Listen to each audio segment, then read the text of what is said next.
Begripstoets, lees die storie en beantwoord die vraag, 'n paar feite oor olifante. Die woordeskat sal jou help om beter te verstaan. Soogdiere, mammals. Leier, leader. Koei, cow, female. Bull, bull, male. Bly, stay. Eet, eat. Vrugte, fruits. Piesangs, bananas. Slurp, drank. Spuit, spray. Suig op, suck up. Muntstuk, coin. Nommer 1. Olifante is die grootste landsoogdiere.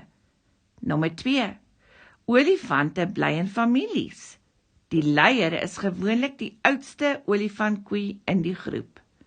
Nommer 3.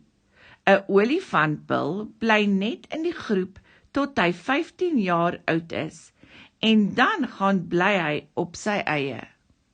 Nommer 4. Olifante eet plante, gras en vrugte. Hulle eet nie vleis nie. Olifante is baie lief vir piesangs. Nommer 5. Olifante hou baie van water. Hulle swem, bad en speel in die water. Nommer 6. Olifante drink ongeveer 227 liter water op 'n dag. Hulle suig die water op met hulle slurp en spuit dit in hulle mond. Nommer 7. 'n Olifant kan 'n muntstuk of selfs 'n boom met hulle slurp optel. Beantwoord nou die volgende vrae. Nommer 1. Vul die regte antwoord in. 1.1. Olifante is die grootste land.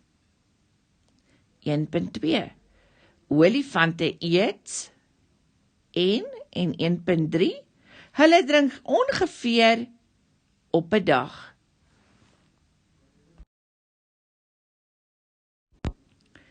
Beantwoord die volgende vrae. Wie is gewoonlik die leier in 'n olifantfamilie? 2.2. Van watter soort vrugte hou 'n olifant baie?